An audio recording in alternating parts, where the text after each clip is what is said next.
Have you ever been overlooked, doubted, or told you didn't belong? What if the very thing that made you different was the key to your success? Join Asha Monet's journey from being underestimated to redefining the fashion world. And remember, your story too is worth telling. The crowd outside the Grand Pavilion was electric. Paparazzi shouting names, red velvet ropes trembling under pressure, and flashes that lit up the night like fireworks. The annual Celestia Awards were not just a celebration of art and fashion. They were the spectacle, a place where legends arrived draped in power and newcomers hoped to be seen. Asha Monet took a breath. She stepped out of the black town car alone. No entourage, no loud declarations. Just her, tall, poised, and cloaked in a breathtaking gold and deep sapphire gown that shimmered like royalty under the camera flashes. Heads turned, but not for her. At least, not yet. She approached the red carpet with a quiet confidence, her heels clicking softly like punctuation marks on a sentence no one was ready to read. She took her place near the velvet ropes, waiting for her moment. Then came the voice. "Hey, you! Step aside for the real celebrities." The words sliced through the air like a whip. A tall security guard stood at the edge of the carpet, clipboard in hand, headset tight over his ears. He barely looked up as he waved her off dismissively. Behind her, a flock of influencers in designer loans descended from a luxury SUV, their PR handlers barking credentials. Asha blinked, stunned. I'm invited," she said, her voice steady but quiet. The guard scoffed. "Yeah? So is half of LA tonight. Please move." Laughter tittered from somewhere nearby. Asha stood still for a moment. Her heart raced. She glanced down at her own gown. The months of design, the sleepless nights, the hand-stitched beadwork glowing faintly under the lights. She had poured her soul into it. But here, to them, she was invisible. She could have argued, shouted, but instead she offered a soft smile. Tight, practiced, the kind worn by women who've had to prove themselves twice as hard for half the credit. And she stepped aside. Behind her, the influencers swept past in clouds of perfume and attitude, basking in the flashing cameras that had ignored Asha entirely. Not one lens turned back. Not yet. She took a step back from the carpet and adjusted the gown's train with quiet grace. If they wouldn't make space for her, fine. She would take it later. Tonight, they dismissed her. Tomorrow, they'd worship the ground she walked on. As Asha stood quietly to the side, the energy of the red carpet surged past her like a river she couldn't step into. Flashbulbs exploded for women in glittering couture, borrowed gowns worth fortunes, styled by celebrity teams and PR machines. The buzz of recognition filled the air. Names shouted, kisses blown, cameras capturing every exaggerated pose. But no one asked for her name. A trio of fashion bloggers stood a few feet away, pressed behind the velvet rope with press passes swinging from their lanyards. All glossed lips and designer handbags, they leaned into each other as they noticed her. "Who does she think she is?" one whispered, not bothering to lower her voice. "She's definitely not on the list," another replied, tilting her phone to capture a discreet photo. "Probably a +1 who decided to play dress-up." The third woman snorted. "The dress looks expensive, but she doesn't." They laughed, not cruelly, but casually, like swatting away something that didn't belong. Their laughter wasn't about her gown or her presence. It was about the assumption that someone like her, black, unknown, unaccompanied, could dare to stand in that space as if she belonged. Asha heard every word, but she didn't flinch. She held her posture, her hands gently folded in front of her. Her nails, painted a regal, deep plum, gripped her small clutch just a little tighter. The gown, now catching whispers from passers-by, flowed like liquid starlight against her skin. She stood as if rooted by legacy, not approval. A junior reporter nudged her cameraman. "Is she someone?" she asked, squinting. The cameraman shrugged. "If you gotta ask, probably not." Asha's gaze flicked to the entrance. She could see the golden archway, the photographers beyond it, the very place she had envisioned herself standing. But for now, she remained invisible, misjudged, dismissed. But inside her chest, something shifted. Let them laugh. Let them scroll past. because she wasn't here to impress. They just didn't know it yet. The same people mocking her tonight would soon scramble to learn how to spell her name. The camera crews would beg for an interview. And those bloggers? They'd write entire articles about how they discovered her before the world caught on. For now, Asha remained silent. But her silence was never weakness. It was patience. And patience for Asha Monet was a weapon. Long before the red carpet, long before the laughter and the sneers, there was a basement apartment in South Atlanta that smelled of fabric glue, incense, and ambition. It was barely 400 square feet. The windows were too small, the ceiling too low, and the pipes moaned like old ghosts. But to Asha Monet, it was everything. She sat hunched over her grandmother's rusted Singer sewing machine, the same one that had stitched Sunday dresses, prom gowns, and burial suits for half the neighborhood over the years. The motor wheezed like it was gasping for breath, but it kept going. So did she. Scraps of rich blue satin were pinned across a cracked mannequin in the corner. Beaded fabric from an African market hung over the arm of a second-hand chair. Spools of gold thread lay scattered on the floor like treasure spilled from a broken chest. And there, in the dim light of a crooked desk lamp, Asha sketched. Her hand moved quickly, instinctively. Curves, folds, accents.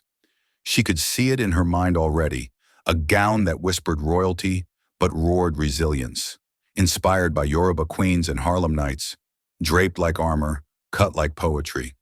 But her bank account didn't match the vision. She'd sold her car 2 months ago to afford specialty fabric from Ghana. Materials her mother told her they couldn't afford, back when she was a girl twirling pillowcases like ball gowns in their 2-bedroom apartment. She worked part-time shifts cleaning hotel rooms by day, stitched custom orders for church ladies by night, and still found time to teach herself couture construction on YouTube.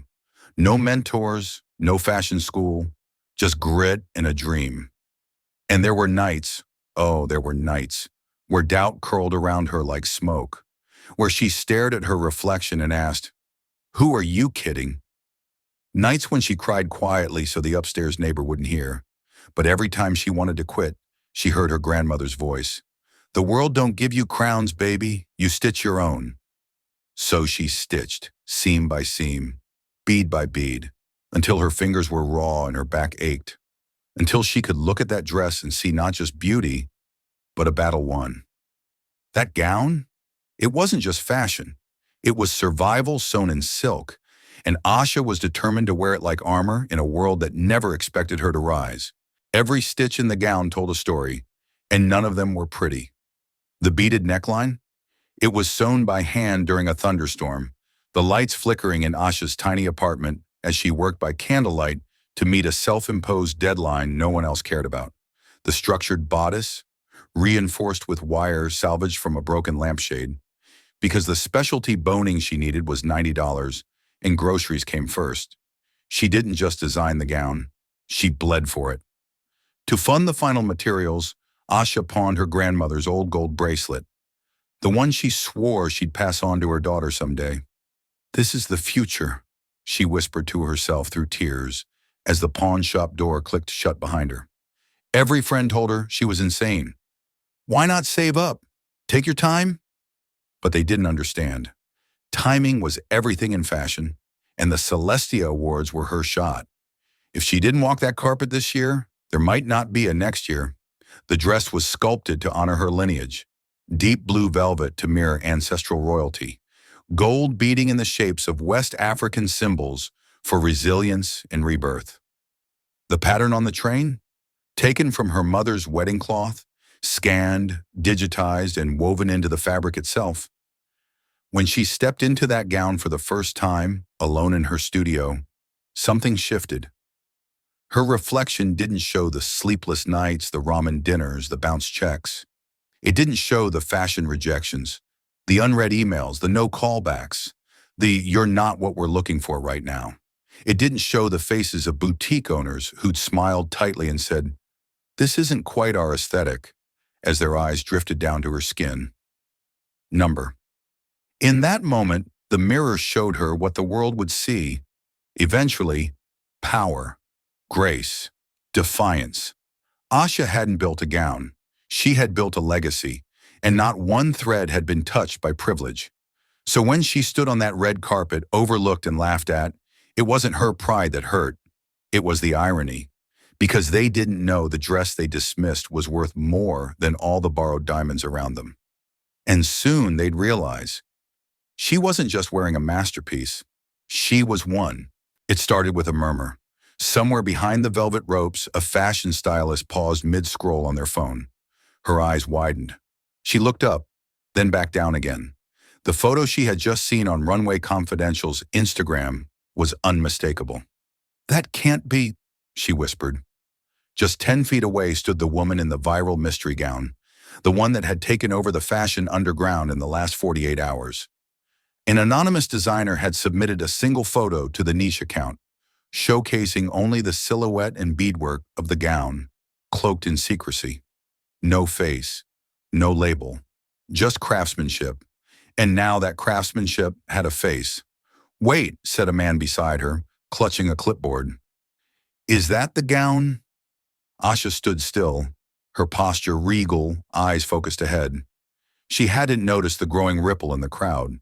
She didn't see the fashion editor frantically typing her name into a group chat. But she could feel the shift in the air, subtle but seismic. The bloggers who had mocked her fell silent. One of them tilted her head in disbelief. "Hold on, that's Asha Monet?" she asked aloud, the name tasting foreign on her tongue. The underground designer from Atlanta? A photographer who had ignored her earlier squinted through his lens. His assistant whispered something in his ear.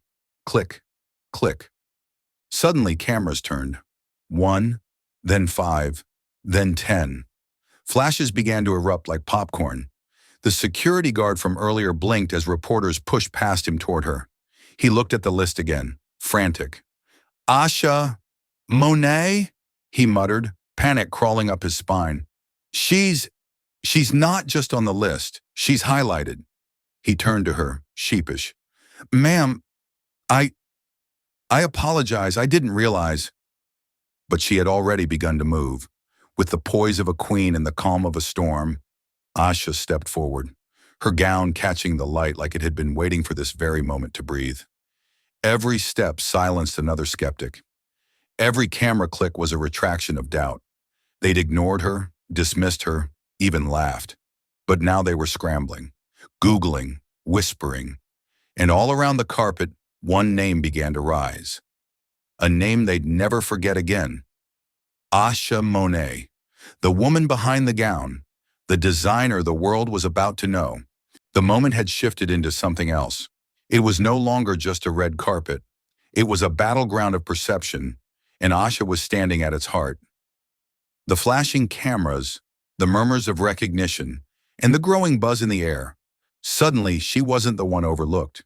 She was the one everyone was trying to capture. A young reporter broke through the throng of eager photographers, her hand trembling as she raised her mic toward Asha. "Excuse me," the reporter gasped, eyes wide with awe. "Are you Asha Monet, the designer of that gown?" Asha's lips parted in the faintest smile, and for a moment, time slowed. This was what she'd imagined. The quiet moments where her hard work became undeniable, where the doubters and sneers faded into distant echoes. She nodded, her voice calm but assertive. "Yes, I designed it." The reporter's face lit up like a beacon. "This is incredible. Your gown. It's all anyone is talking about tonight." She turned, addressing the cameras. "Ladies and gentlemen, this is Asha Monet, the designer behind the most talked about piece of the evening." Asha stepped closer, her eyes scanning the growing crowd. The photographers, once uninterested, now aimed their lenses at her like a pack of wolves. One shouted, "Tell us about the inspiration for the design." Asha took a breath, her voice steady. "This gown is a tribute to my heritage. The colors, the patterns, they represent my journey, my family, my roots. It's not just fashion, it's history woven into fabric." The cameras clicked faster, some capturing her every word, others zooming in on the intricate beadwork. She could see their faces now, expressions once of indifference, now turning into admiration and curiosity. Those same influencers who had laughed at her only hours ago now looked stunned, their phones trembling in their hands as they snapped photos of her, not her gown. Then she saw him, the fashion editor from Vogue, approaching with a sense of urgency, his eyes locked on hers as if he had been searching for her all night. His lips parted and he extended his hand, the power in his gesture undeniable. "Asha," he said, his voice thick with admiration, "we need to talk. I want to feature your designs. I want to introduce the world to you." Her heart skipped. She smiled, just enough for him to catch it. "I'm listening." The world wasn't just noticing her anymore. It was begging her to step into the spotlight. The city lights shimmered against the night sky as Asha walked away from the red carpet, her head held high, her gown trailing behind her like a comet's tail of possibility. The noise from the gala faded as she passed through the VIP exit, but the rush in her chest refused to quiet. She had done it. She had stepped into the space where she belonged. But just as the weight of her success began to settle, a figure emerged from the shadows. It was him, the Vogue fashion editor, standing by the grand exit doors with a quiet urgency in his expression. His tailored suit, though expensive, couldn't mask the excitement in his eyes. "Asha," he said, his voice low but commanding, "we need to talk." Asha paused, her pulse quickening, but she didn't show it. She'd been waiting for this moment for years, but now that it was here, she wasn't about to make it easy. She turned to him, cool and collected. "I thought we were talking." His lips curled into a tight smile. "No, I mean a real conversation, not just about the gown." He gestured to the dress, his eyes lingering on its brilliance. "I've been following your work, through some underground channels, of course. I know what you've done, the sacrifices you've made, and now I want to help you take it to the next level." Asha didn't speak right away. Instead, she simply studied him. The man was no stranger to power. His reputation preceded him. High-end collections, fashion elites, million-dollar deals. She had no illusions about what this conversation could mean. This was no small talk.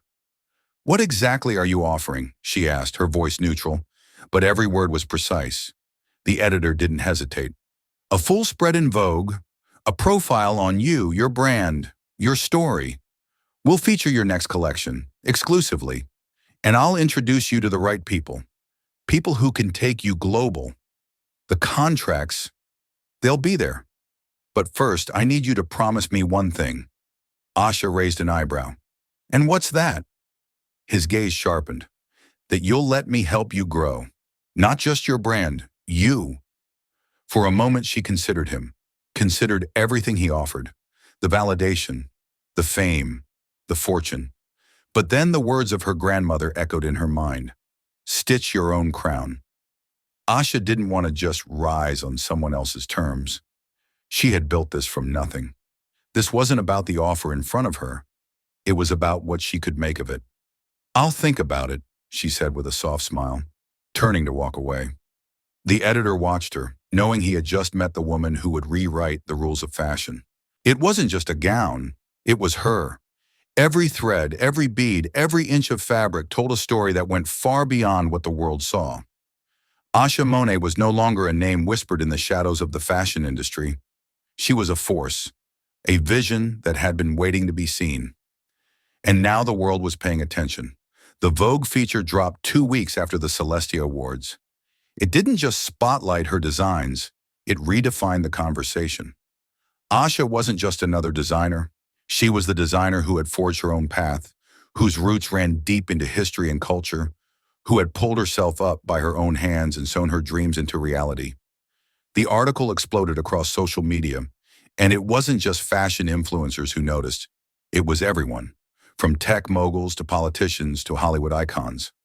That next week, she received calls she had only dreamed of.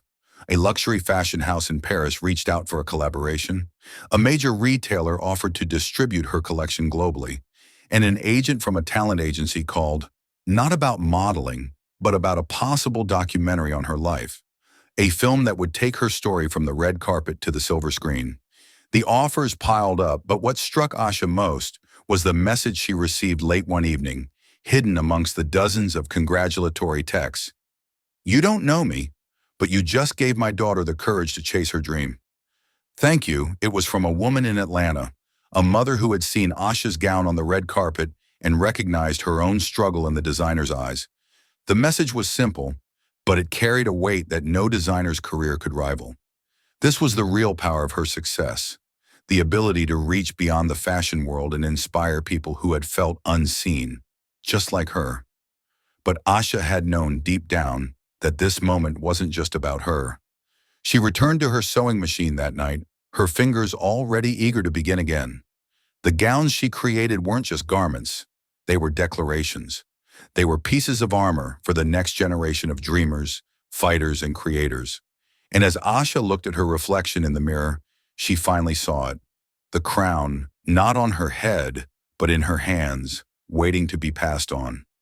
Her journey had only just begun. The world wasn't just waking up to her talent, it was awakening to the truth she had always known. She had arrived, and she was here to stay. Asha Monet didn't just create a gown, she created a movement. In a world quick to judge and quick to forget, she chose to rise, to stitch her own destiny, and to rewrite the rules. She proved that the power to change the world was sewn into every dream, every step, and every choice she made. And as she walked into the future, the world knew one undeniable truth. She wasn't just a designer, she was a legacy in the making, and her journey was far from over.